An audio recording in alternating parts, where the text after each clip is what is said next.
오늘은 요한계시록 11장의 말씀을 가지고 여러분하고 같이 은혜를 받으려고 해요.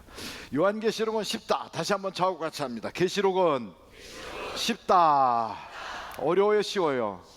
이렇게 쉽다고 하는데도 어렵다, 이런 사람은 그 사람은 어떻게 해야 되겠어요? 다시 한번, 계시록은 쉽다.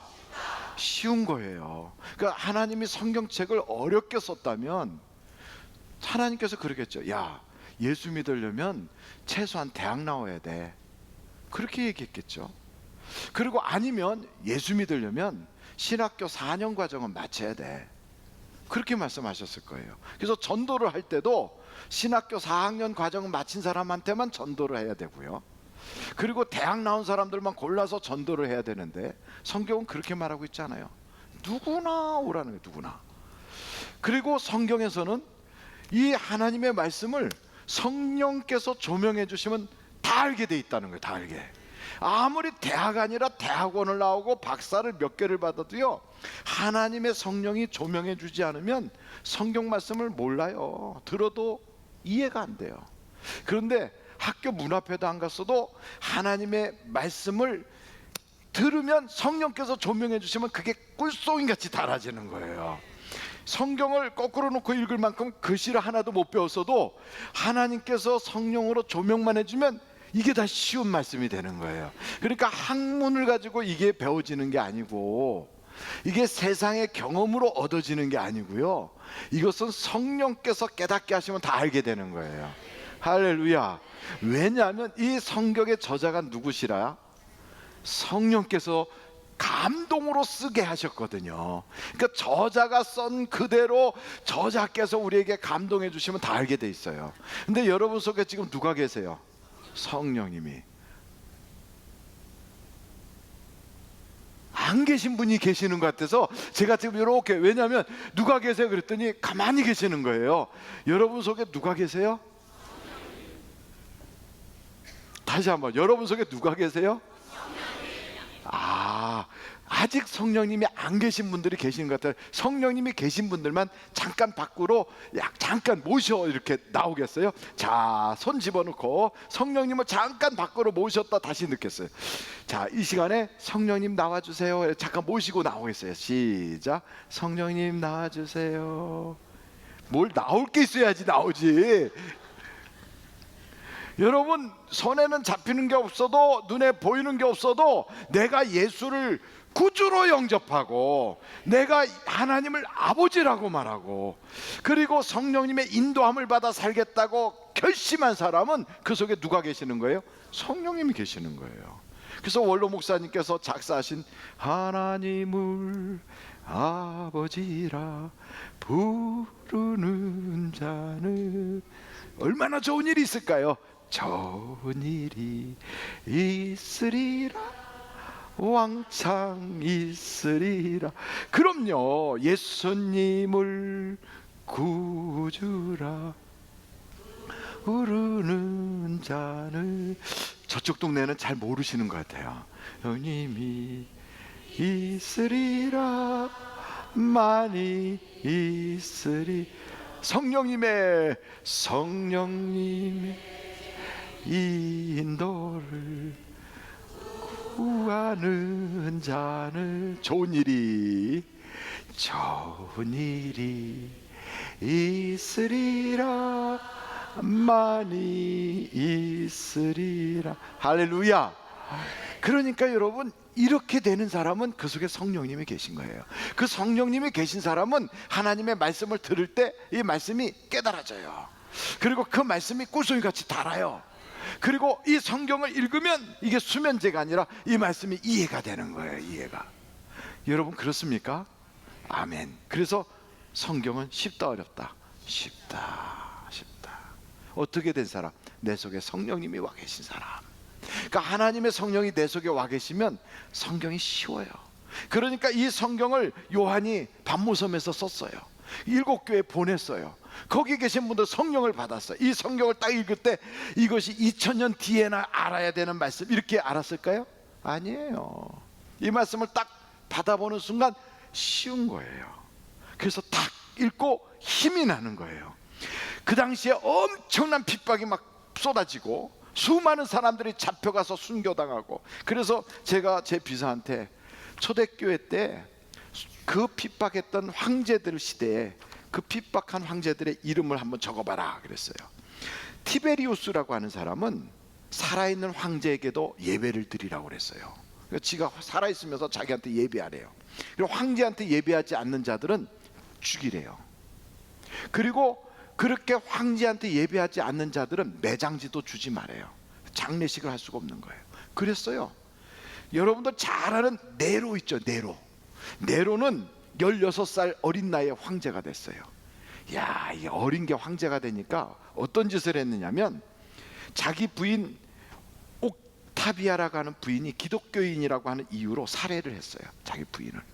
그리고 기독교인들을 로마의 대형 화재를 질러놓고 기독교인들이 화재를 했다고 잡아다가 죽이는데, 가죽으로, 짐승 가죽으로 뒤집어 씌워갖고 개들이 물어뜯기도 하고 십자가에 못 박기도 하고, 화형을 해가지고 불로 태우는데 그 불로 태우는 기독교인들을 세워놓고 말뚝에다 박아갖고 거기다가 불을 지르고요, 그걸로 조명을 해가지고 잔치를 벌여, 한쪽에서. 그리고 서커스를 하게 하고, 그리고 자기는 그렇게 곳곳에다 해놓고 말을 타고 다니면서 그걸 보면서 즐겼어요. 이게 네로가 한 짓이에요. 그리고 그 당시에 바로 바울과 베드로가 같은 시기에 로마에서 순교를 해요. 이런 그 끔찍한 그런 순교의 역사가 막 시작될 때, 그러고선 네로는 30살에 결국은 죽었거든요. 도미티안이라고 하는 사람은 자기 아내도 기독교인이라고 해서 도미틸라라고 하는 사람을 유배시키고, 그 조카인 폴리비우스라고 하는 클레멘트를, 두 아들을 살해하고 그도 살해해버렸어요. 그러면서 사도 요한을 바모섬에 보냈어요. 바로 이런 시대예요. 이런 시대에 사도 요한이라고 하는 사람이 하나님의 말씀을 받고, 당시에 기독교인들이 얼마나 많은 핍박을 받으니까 힘들었겠어요. 그래서 그들이 절망하고 있을 때 하나님이 그에게 딱 주신 계시의 말씀이 요한계시록이에요.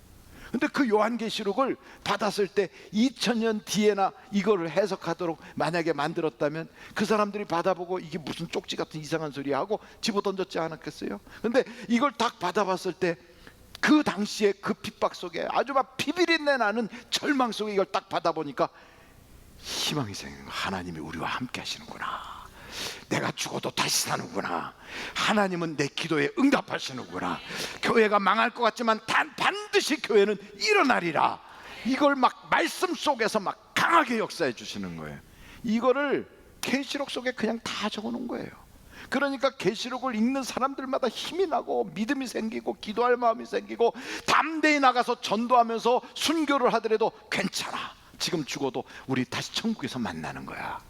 우리는 영원히 죽는 게 아니야. 영원한 멸망이 아니야.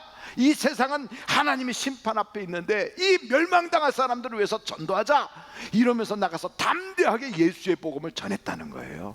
그랬더니 313년 기독교가 공인되고, 그 이후에 엄청난 하나님의 역사들이 나타났던 그 사건들이 황제들을 변화시키고, 황제의 집안에서부터 기독교가 막 들어가서 황제의 아들이 예수 믿고, 황제의 부인이 예수 믿고, 황제의 딸이 예수 믿고, 나중에 기독교인들 잡아다 화형시키자 그랬더니 딸이 막 끌려나가고, 이런 역사들이 실제로 로마 역사에 나타나는 거예요. 그러면서 황제가 그러면서 회개하고 돌아오고. 그러니까 여러분, 이 하나님의 역사는요, 이게 계시록이 이게 어렵게 쓴 게 아니라, 모르는 사람, 믿지 않는 사람은 어려운 말씀이지만 믿는 우리에게는 읽으면 슈슈슈 넘어가게 돼 있어요.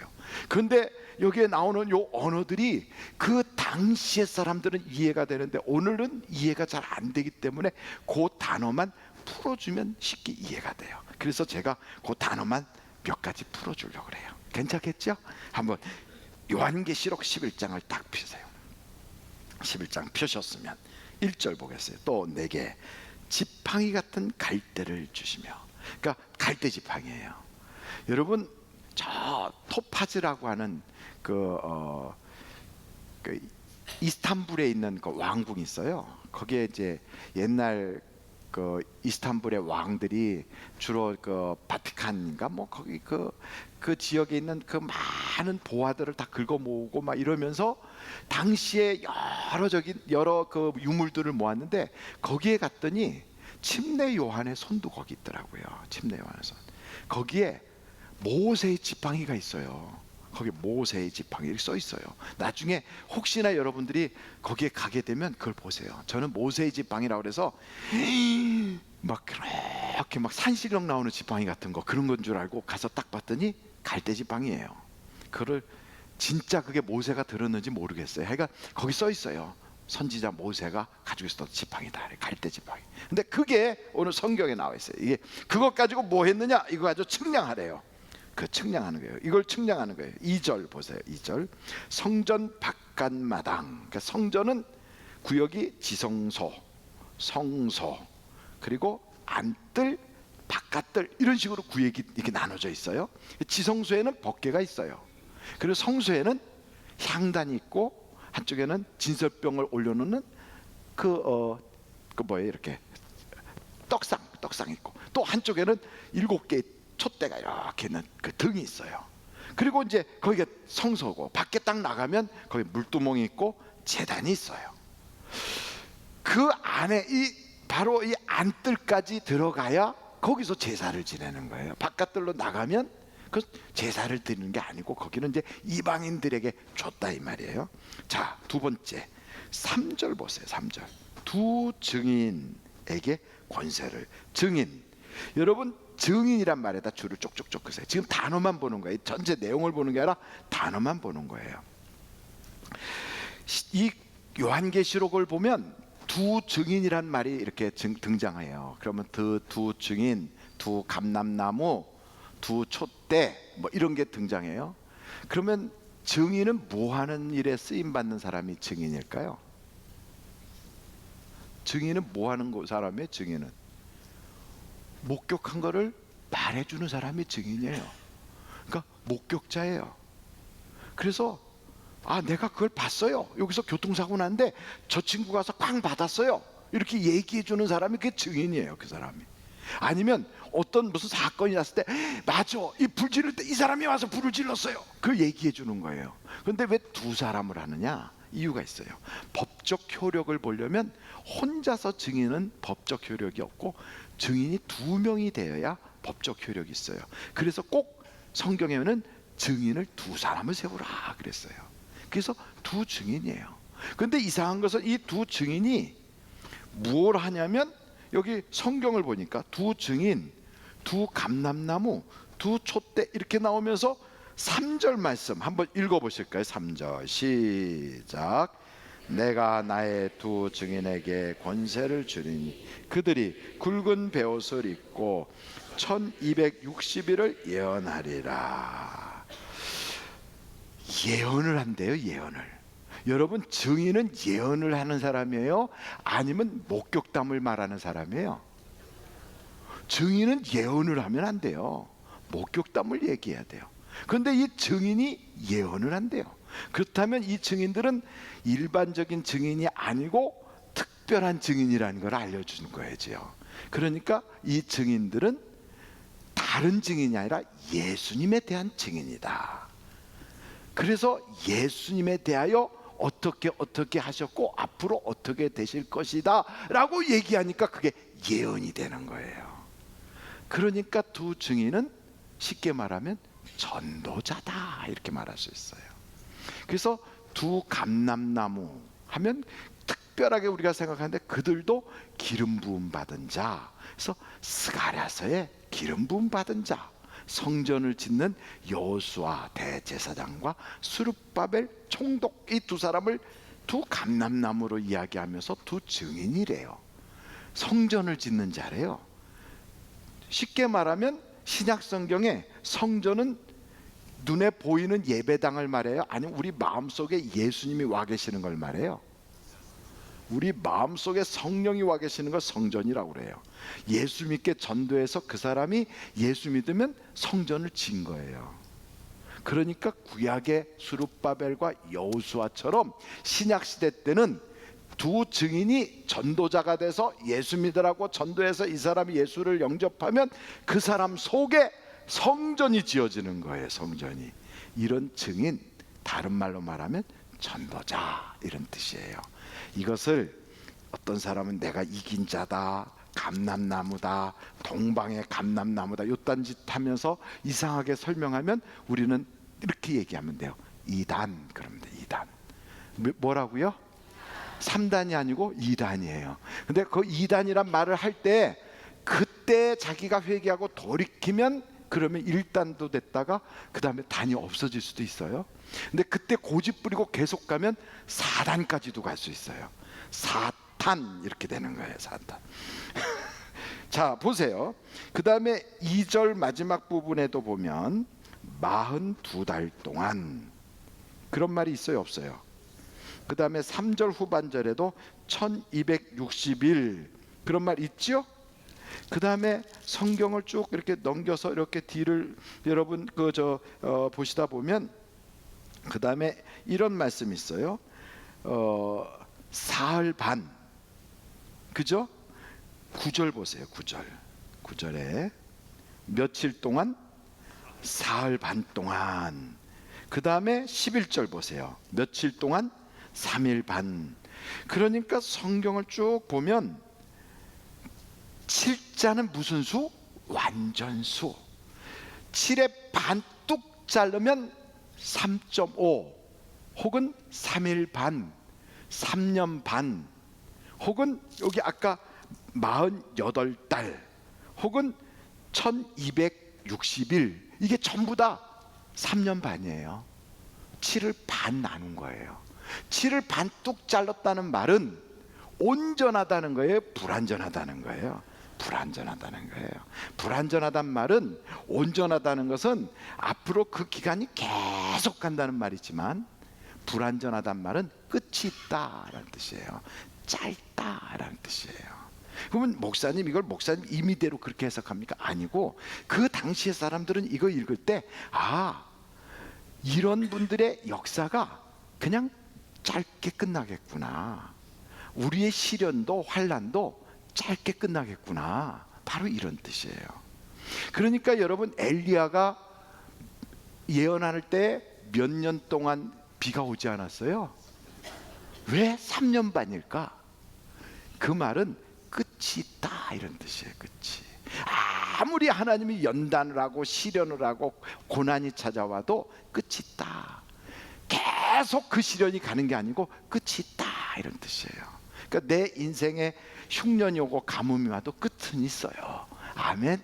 그러니까 절망하지 마라. 여기 보니까 또 7천이라는 숫자가 있어요. 7천. 7천이란 말은 완전수 7 곱하기 1000이에요. 그러니까 많다 적다, 많다, 셀 수 없이 많은 사람, 그런 뜻이에요. 그걸 모르고 가서 7,000명을 세고 있으면 바보란 소리를 하는 거지요. 그러니까 여기에 성경에서 7, 7, 7천 이런 소리는 많다. 그래서 하나님께서 바로 바알에게 굴복하지 않은 7,000명을 남겨두셨다. 이 말은 7,000명 가서 이렇게 세는 게 아니라 많은 사람을 바알에게 굴복하지 않게 남겨뒀다 이런 뜻이에요. 천천만만 그러면 1억 이렇게 하는 게 아니라 많다 이런 뜻이에요. 이해가 되세요? 네, 그런 의미로 이 성경을 쫙 보시면 이게 이제 조금 이해가 될 수 있을 거예요. 그렇다면 여러분들이 조금 이제 이해가 됐으니까 여기에 전도자를 보니까 두 증인, 몇 명씩 보냈어요? 두 증인이라. 그래서 하나님께서는 전도할 때 보면 두씩 보내요. 베드로, 요한, 그리고 바울과 실라. 또 두 명씩 누구 보냈죠? 여호수아와 갈렙? 그거는 구약에 나오는데. 또 마가와 바나바 이렇게 같이 보내요. 그리고 안디옥에 갔을 때 예수님이 다른 제자들도 다 내려가는데 안디옥에 가는 제자를 만나요. 왜 만났을까요? 그 사람들이 몇 명이었어요? 두 증인. 두 증인이 되기 때문에 가서 예수님이 그들을 만나서 안디옥인가? 엠마오다. 엠마오로 내려가는 두 증인을 만났어요. 제가 안디옥 하니까 이렇게 쳐다봐. 엠마오로 내려가는 두 사람을 만났어요. 그래갖고 그들에게 말씀을 주니까 가슴이 뜨거워져서 다시 예루살렘으로 올라왔어요. 그때 그 사람들이 혼자 봤으면 누가 믿어주지 않아. 둘이서 봤기 때문에 증인이 되는 거예요. 그래서 우리 주님이 일부러 두 사람 가는 그 길에서 만나서 그들을 만나주시고 그들의 가슴 속에 뜨겁게 말씀을 풀어주시고 예수님이 부활한 걸 증거를 보여주신 거예요. 어디로 내려가는 제자? 엠마오. 그래서 두 감람나무 두 증인. 그래서 성경의 몇몇 곳들을 제가 불러드릴 테니까 적어놨다가 그리고 성경을 나중에 보시도록 하시고 이제 본문 말씀으로 들어갈 거예요. 첫째, 두 감람나무에 대해서는 스가랴서 4장 3절 11절로 14절 성경을 한번 보여주세요. 한번 탁 띄워보세요. 봐요. 스가랴서 4장 3절이에요. 두 감람나무에 대한 거예요. 스가랴서 4장 3절 한번 읽어보세요. 시작.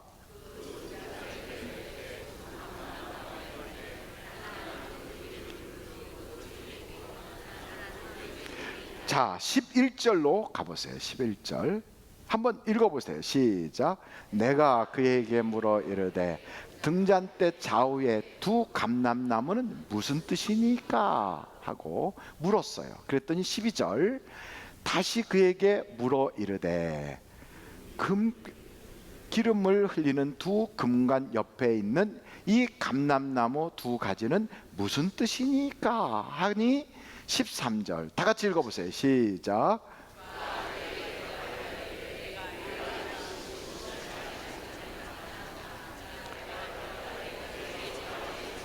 그 두 감람나무가 무슨 뜻인지 몰라서 진짜 물어봤어요. 그랬더니 성경에서 대답을 줬어요. 14절에 뭐라고 대답하는가 보세요. 시작.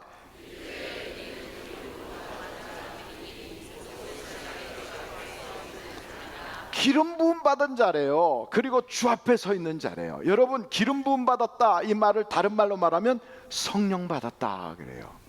성령이 너희에게 임하시면 너희가 뭐가 돼요? 증인이 되는 거예요. 증인이. 권능을 받고 나가서 사마리아와 땅끝까지 이르러 증인되는 거예요. 누구 앞에서? 하나님 앞에서. 그래서 두 증인으로 기름 부었다는 거예요. 기름 부었다는 거예요. 그래서 두 감람나무, 두 증인, 두 촛대 다 같은 얘기예요. 그런데 이걸 갖다가 엉뚱하게 동방에 기름 부음 받은 자, 동방에 감람나무 이딴 소리 했던 사람들은 다 이단이라니까. 그러니까 이것은 성경에서 둘씩 나올 때는 항상 증인이고 전도자를 말해요. 그래서 성경에 보면 구약에도 그랬어요. 성전을 세워가지고 앞에 기둥을 두 개를 딱 세워요. 하나는 야긴, 하나는 보아스. 그리고 하나님이 낮에는 구름 기둥, 밤에는 불 기둥 항상 이렇게 짝을 져서 역사를 하세요. 이렇게 짝을 져서. 그 왜 그랬겠냐면 나중에 짝을 져서 전도자로 내보내려고 구약 때부터 그렇게 계속해서 역사하시는 거예요.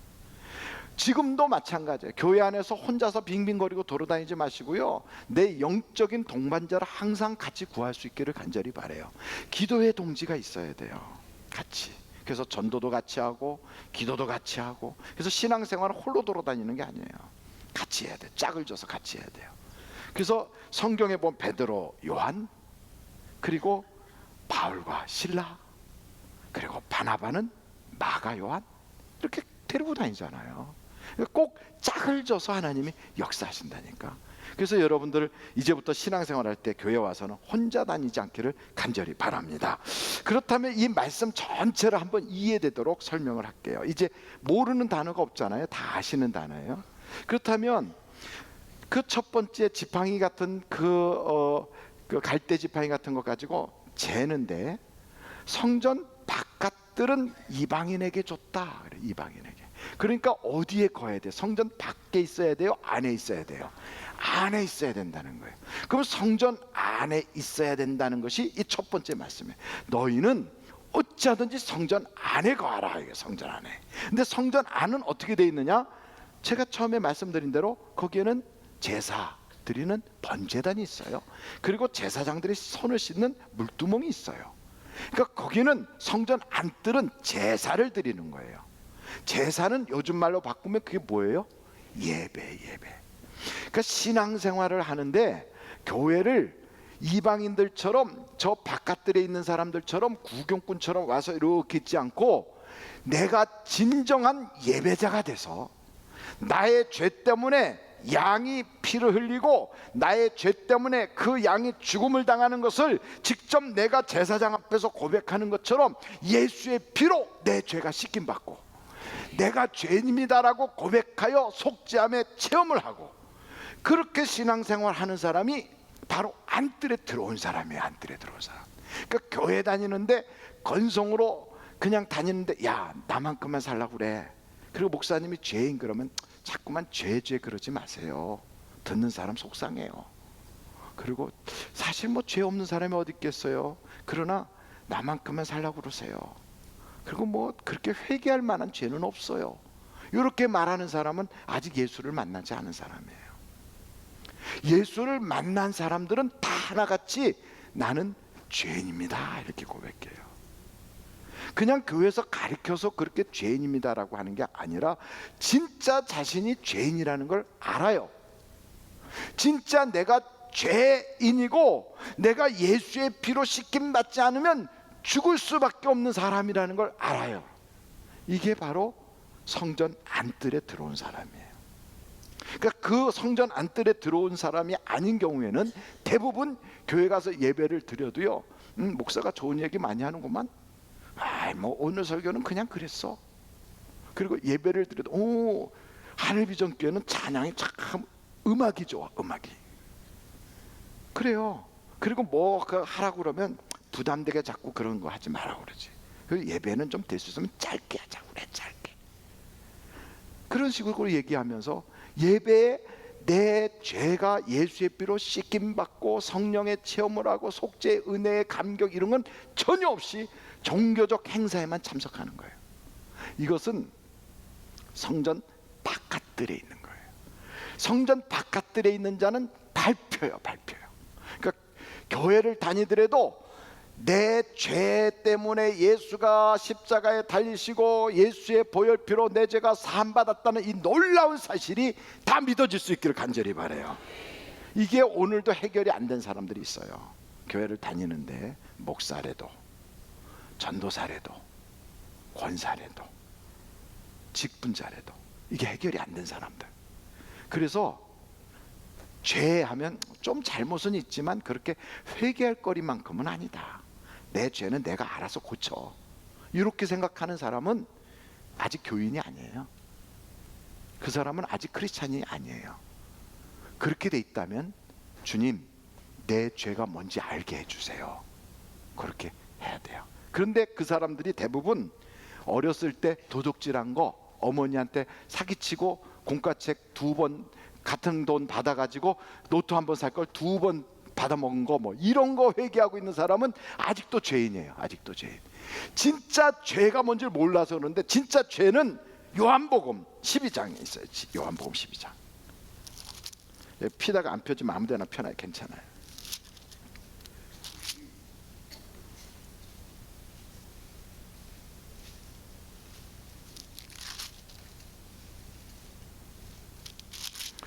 요한복음 12장. 이거 요한복음 12장. 요한복음 12장이 아니라 초기 16장이네. 죄송해요. 16장 9절이네. 9절. 요한복음 16장 9절. 한번 다 같이 읽겠어요. 시작. 죄에 대하여라 함은 그들이 나를 믿지 않으며. 그러니까 죄가 뭐냐? 예수 안 믿은 게 죄예요. 이게 죄라는 사실을 정말 깨닫지 못하고 야 교회 갔더니 맨날 목사하는 소리가 예수 안 믿으면 지옥 간대. 야 예수 안 믿으면 그게 죄인이래. 그게 말이나 되냐? 이렇게 생각하고 있는 사람은 그 사람은 아직도 해결이 안 된 거라니까. 그러니까 그것을 위해서 오늘 기도하자 이 말이에요. 오늘 기도하자. 어디에서? 성전 바깥들에서 안뜰로 들어가기 위해서. 할렐루야. 그러니까 다시 말해서 오늘 이 요한계시록 11장 첫 번째 말씀은 성전 바깥 마당에 있지 말고 성전 안뜰로 들어가자. 이게 첫 번째 말씀이에요. 두 번째 3절서부터 그 다음에 나오는 것은 내가 나의 두 증인에게 권세를 주리니 3절입니다. 1260일을 예언하리니. 그러니까 그들의 예언하는 길이 길다 짧다? 아니죠. 7자가 안 들어갔잖아요. 그럼 어떻다는 거예요? 짧다. 천 막 이러니까 길다 이러는데 그게 아니고 1260일은 3년 반이에요. 그러니까 짧다 이 말이에요. 7년이 아니다 이 말이에요. 그러니까 3년 반 동안 예언을 해. 그러니까 저 증인들이 세상에 나와서 얘기하는 기간이 길다 짧다? 짧다. 그러니까 보세요. 3절.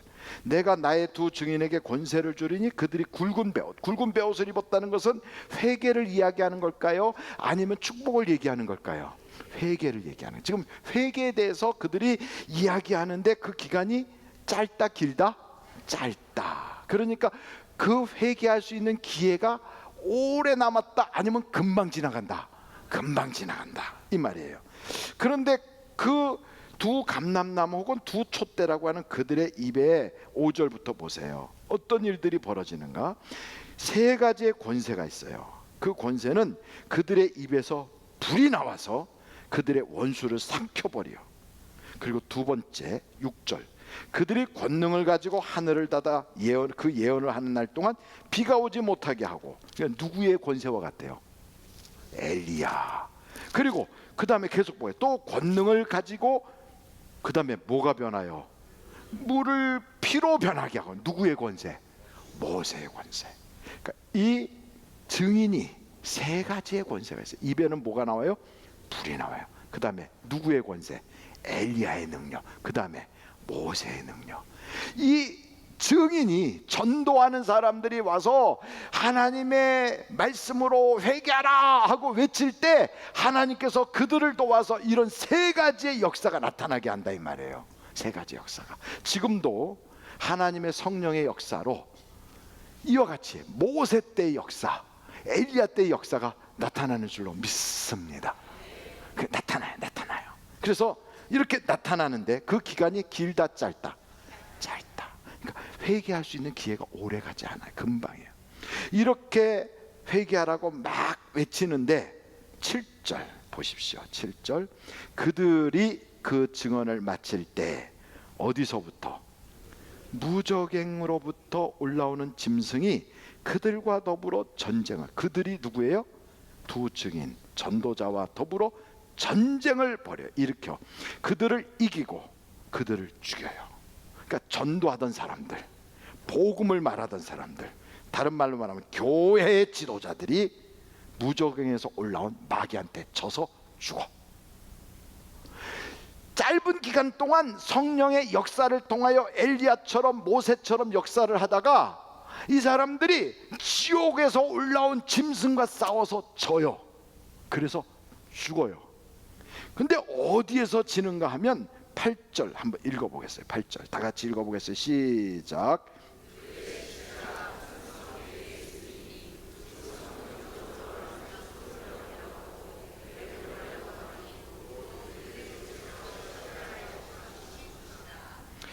그 성의 이름들이 나오는데 소돔, 애굽, 세 번째는 십자가에 못 박힌 곳 이렇게 나와 있어요.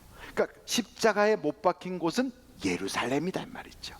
그러니까 소돔은 향락과 부의 영이 지배하는 곳이에요. 애굽은 세상 사탄 마귀가 지배하는 곳이에요. 예루살렘은 거짓 종교가 지배하는 것이에요. 이 세 곳에서 하나님의 복음을 가진 증인, 엘리야의 능력, 모세의 능력을 가진 목사님 혹은 전도자가 가서 복음을 전해서 사람들이 막 회개하고 있는데 이 세 곳에서 쾌락의 영, 향락의 영이 지배하는 곳, 그리고 세상 마귀와 세상의 영이 지배하는 곳, 거짓 종교의 영이 지배하는 곳에서 처참하게 죽는다 이거예요. 진다 이거예요.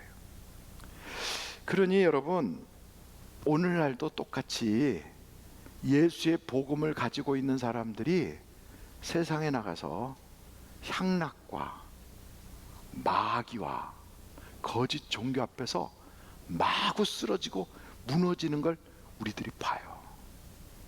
그러니까 야, 우리들이 회개할 수 있는 기회가 굉장히 짧구나. 하나님께 돌이킬 수 있는 기간이 정말 얼마 안 되는구나. 그 기회가 벌써 문을 닫아가고 있구나. 이런 걸 느껴요, 안 느껴요? 느껴요. 이것은 2000년 전에도 그랬지만 지금도 마찬가지로 계속 사람들마다 자기가 속해 있는 향락의 영, 세상 마귀의 영, 거짓 종교의 영이라고 하는 그곳에 속해 있을 때는 여지없이 하나님의 말씀의 권세가 불의 혀처럼 막 터져 나와서 자기를 회개케 했던 그것이 거기서 다 무너져 버리는, 거기서 지는 거예요. 그래서 거기서 지는데 성경을 보니까 그들이 거기서 죽어요. 죽는데 무덤에 장사도 못 지내게 해요. 아까 제가 말씀드렸죠. 당시에 황제들이 기독교인들은 장례지도 주지 말라 그래갖고 장사도 못 지냈다고요. 이런 끔찍한 일을 당하더라 이 말이에요. 그런데 보세요. 계속 한번 보겠어요. 10절이에요. 10절. 이 두 선지자가 땅에 사는 자들을 괴롭게 한 고로 땅에 사는 자들이 그들의 죽음을 즐거워하고 기뻐하여 서로 뭘 하더라? 예물을 보내리라. 요즘 있죠? 교회가 뭔가 잘못하거나 예수 믿는 사람이 뭐 잘못하잖아요. 그럼 인터넷상에서 꼴 좋다, 내 그럴 줄 알았다, 예수쟁이들 그렇다, 얼마나들 막 그냥 확 돌아다니는지 몰라요. 혹시 인터넷 딱 들어가서 보면 거기는요, 뭐 기독교, 뭐 거기에 예수 믿는 사람, 뭐 목사, 뭐 이러면 아주 잡아 죽이려고 그래요. 잡아 죽이려고. 혹시 그런 거 보셨나요? 안티 기독교, 안티 바이블, 이 세력이 막 바글바글해요. 그런데 이상한 건 교인들은 동성애자들에 대해서 저렇게 하면 안 된다고 막 이야기하고, 세상이 저렇게 타락하면 안 된다고 이야기하고 막 그것 때문에 가슴 아파하는데, 이 세상의 교회를 비판하는 사람들은 그거에 대해서는 단 한 줄도 얘기하지 않아요. 단 한마디도 얘기하지 않아요. 이 세상의 쾌락의 영들은 그들 잘하고 있다고 그래요. 향락의 영들은 그게 괜찮다고 그래요. 정치가들도 경제가들도 권력 있는 사람들도 다 거기에 줄 서가지고 그게 괜찮다고 다 얘기해. 그러다가 교회가 요만한 흠만 나와도 막 죽이려고 그래요. 지금 이 시대가 됐다 이 말이에요. 됐다 이 말이에요. 지금 이게요 2000년 전에도 그랬어요. 1500년 전에도 그랬어요.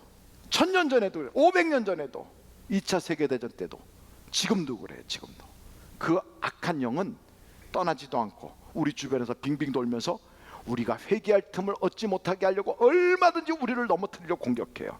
그래서 여러분, 회개할 수 있는 기회가 그리 많이 남아있지 않아요. 그래서 우리는 깨어 있어야 돼요. 할렐루야.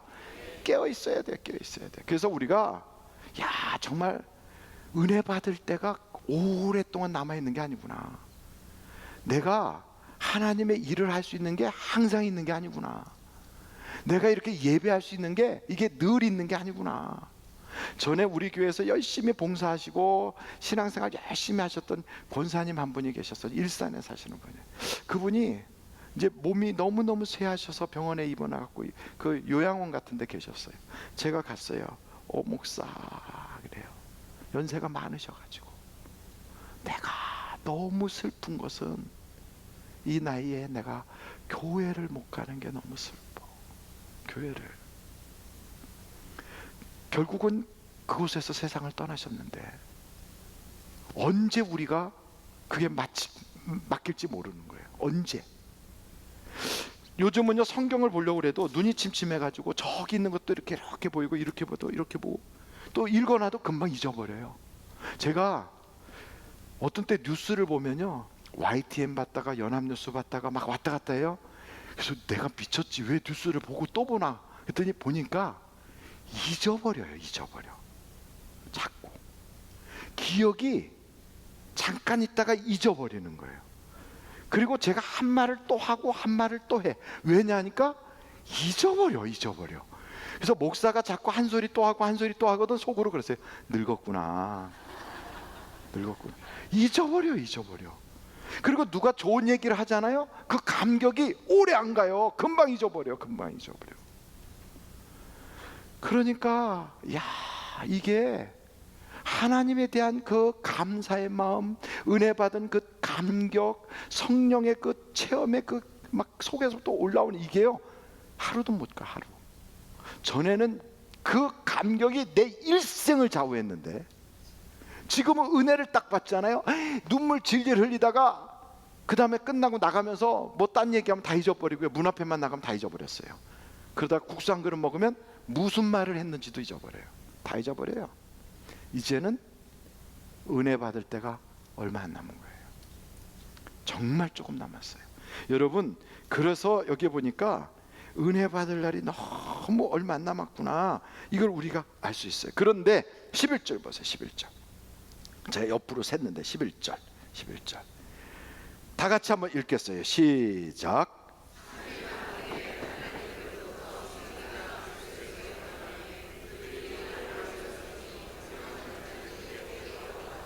(12절) 시작.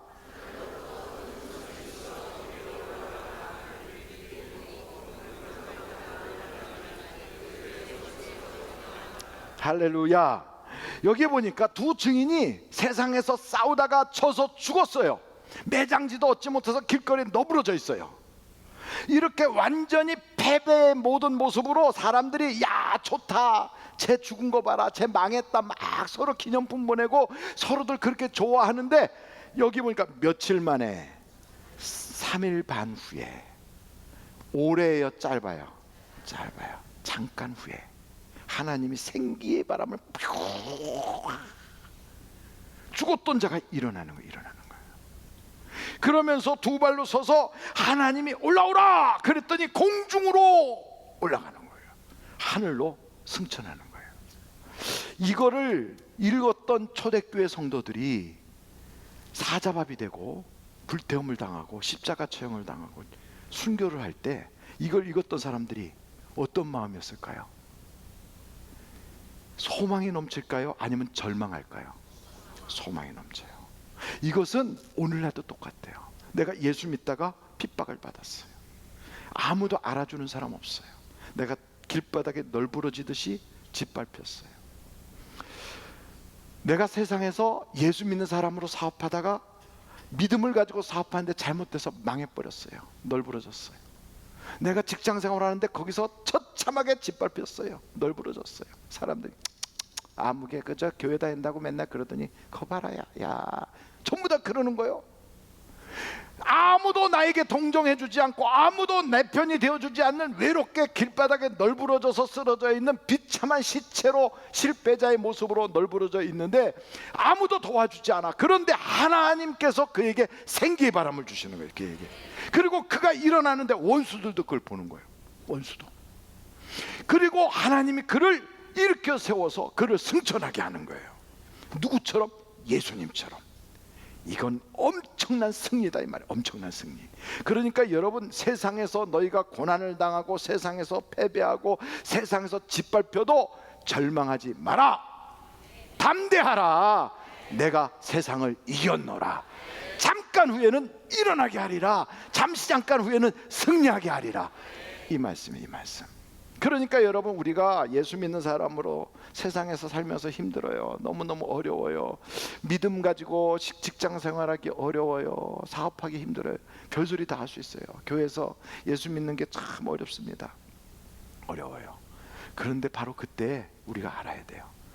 하나님은 나를 버려둔 게 아니다는 거예요. 하나님, 내가 지금 거기서 짓밟히고 있는 거를 하나님은 가만히 두 손 묶고 있는 게 아니에요. 잠깐 후에, 잠시 잠깐 후에 세상 사람들이 꼴 좋다고 막 웃을 때 하나님은 그때 나를 원수들이 다 보는 앞에서 이렇게 세우는 거예요. 그것을 체험했던 다윗이 말하기를 원수의 목전에서 상을 베푸신다 그러는 거예요. 한번 절 따라해보세요. 원수의 목전에서 상을 베푸신다. 그러니까 이 말씀을 탁 보면 나는 어찌하든지 바깥 뜰에 있지 말고 안뜰에 들어가서 진정한 예배자가 돼야 되겠구나. 두 번째, 때를 놓치지 말고 회개하여 하나님 말씀에 바로 붙잡힘 받아야 되겠구나.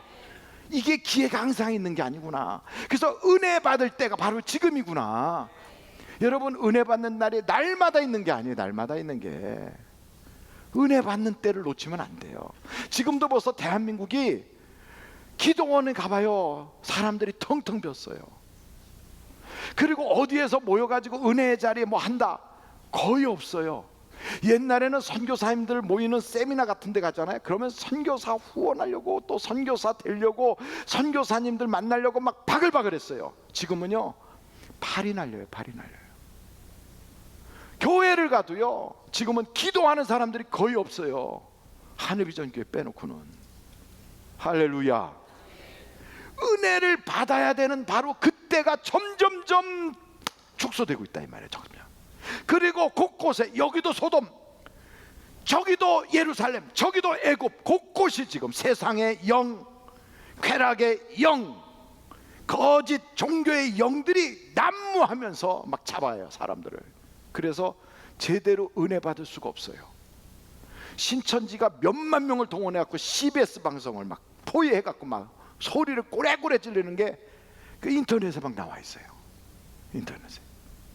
거짓의 영에 속아가지고, 쾌락의 영에 속아가지고, 금요일이면 불금이라 그래갖고 막 이러고 있어요. 청년들이 교회는 안 가고, 야구장에 가면 막 바글바글해. 아우, 야구장에다 교회 세웠으면 좋겠어요. 그냥 야구장 안에.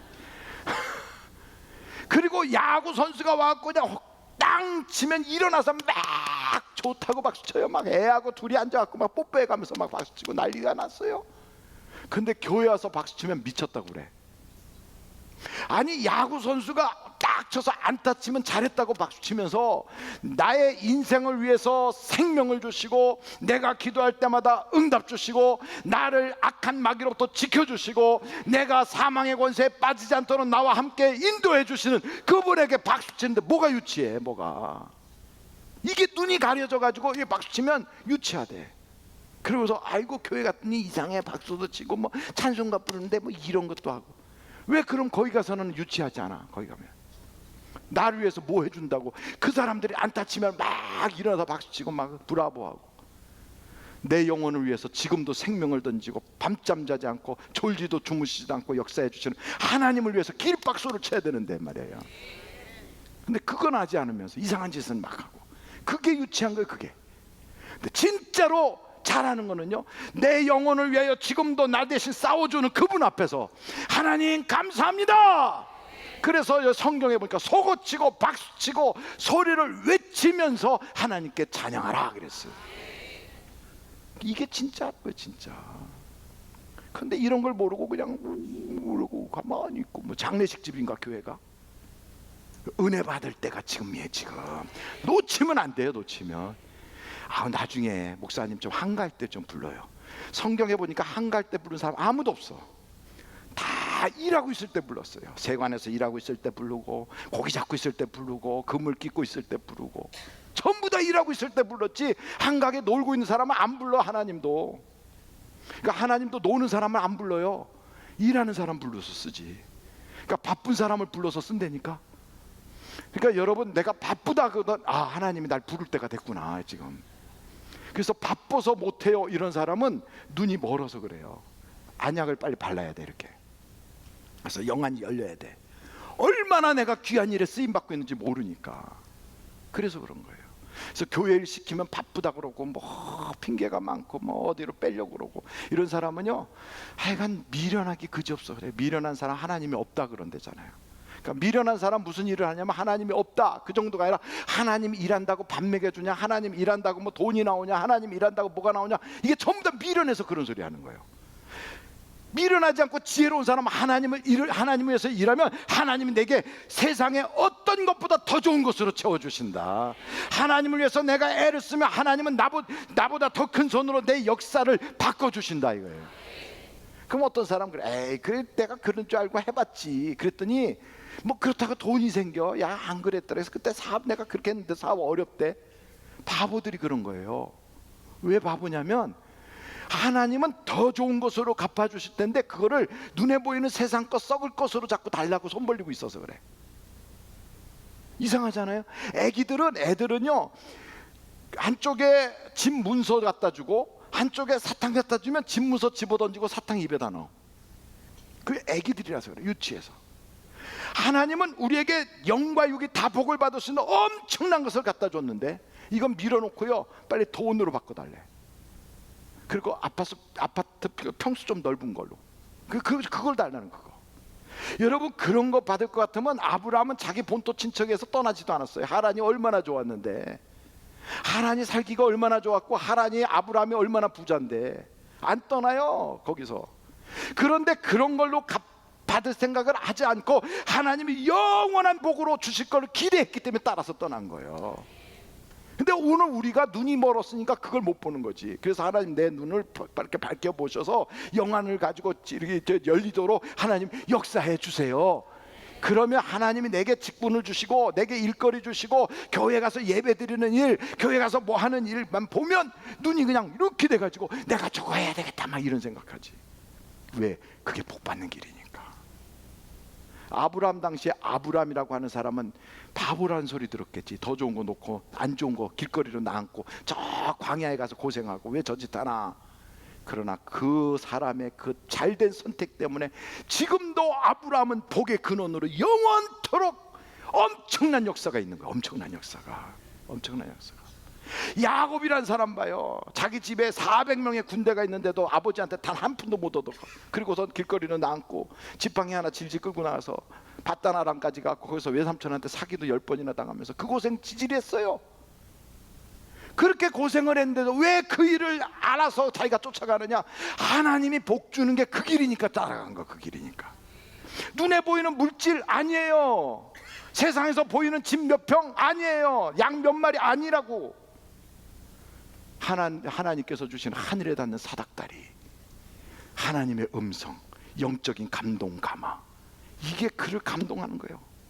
그래서 자기 형은 400명의 군대를 가지고 왕국을 만들고 에돔이라고 하는 왕국을 만들었지만 야곱은 그때까지도 여전히 다른 나라 가고 종살이하고 400년 동안이나 애굽에 가서 비실비실거리고 그런 것 같아서도 겉보기에는 육신적으로 볼 때는 보잘것없어도요 그 길이 복 받는 길이야. 그 길이.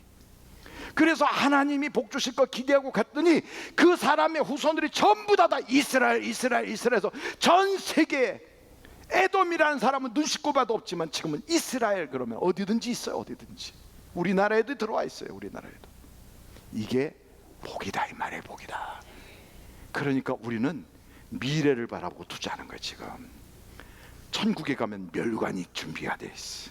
이 땅에서는 영원한 미래에 주실 하나님의 은혜가 있어요. 이거 생각하면 지금 은혜 받을 때다 이 말이에요. 지금. 그래서 교회에서 봉사하는 것도 아무 때나 시킵니까? 나이 먹으면 안 시켜줘. 안 시켜줘요. 나이 80 먹어봐 시켜주나? 안 시켜주지. 그것도 젊었을 때 시켜주지. 그리고 여러분 열심히 여기서 일하라 저기서 일하라 막 불러댈 때 막 가지랭 찢어질 것처럼 막 사방에서 불러댈 때 그때는 불러대. 그런데 나중에 우리도 싫다 저기도 싫다 그러면 그때는 가고 싶어도 아무 데서도 오지 말라고 그래. 오지 말라고 그래. 여행도 똑같아요. 그때는 돈 들고 먼저 가도요 죄송합니다마는 그냥 댁에서 집에 계시면서 기도만 해주세요 이러고 성지순례도 못 가요. 그러니까 하나님이 쓸 때가 있어. 어두운 밤 시대리니 그러니까 지금 써야 돼. 지금. 할렐루야. 지금이 바로 일할 때다 이 말이에요. 지금이 바로 은혜 받을 때다 이 말이에요. 이런 얘기하는데 눈을 가만히 이렇게 하고 쳐다봐. 지금이 은혜 받을 때인 걸 믿으시길 간절히 바라요.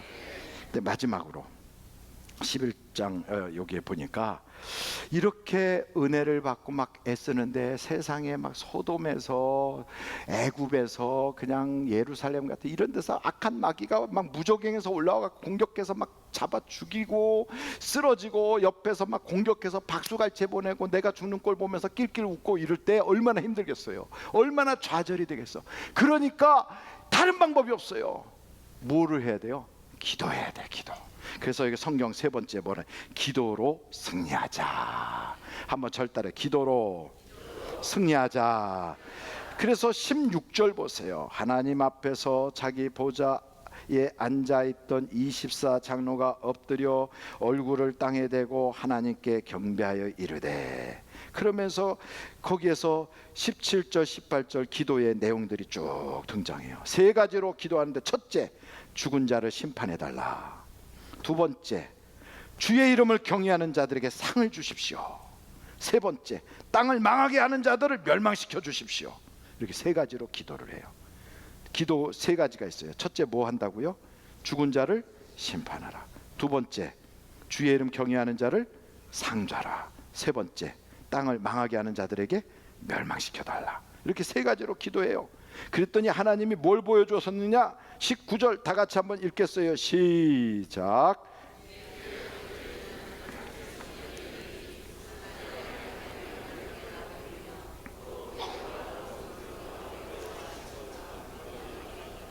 거기에 보니까 하나님의 성전이 열리니 성전 안에 하나님의 언약궤가 보여.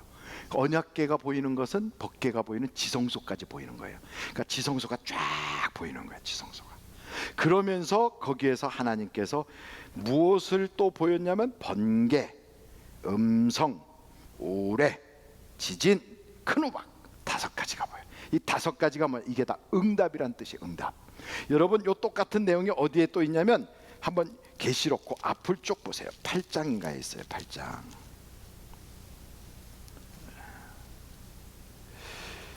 5절. 많은 성도들이 기도를 했더니 금향로에 담아가지고 올라가서 제단에 천사가 향로를 가지고 제단불을 딱 담아가지고 땅에 쏟는데 그때 나오는 게 5절, 8장 5절, 계시록 8장 5절. 뭐가 거기서 나와요? 우레, 음성, 번개, 지진.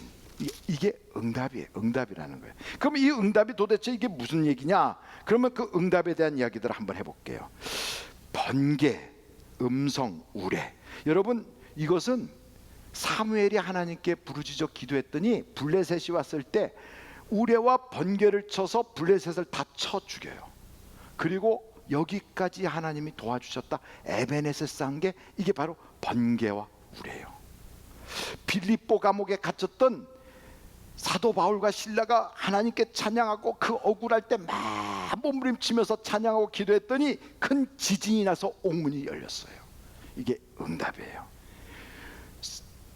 모세가 바로라고 하는 사람을 만나서 말만 해도 하나도 안 통하고 뭐만 해도 항상 대적하고 답답하기가 이루 말할 수 없을 때 하나님께 기도했더니 하나님이 우박을 쏟아부어서 애굽 땅 전체를 멸망을 시키듯이 우박을 쏟아부어 주세요. 이게 응답이에요.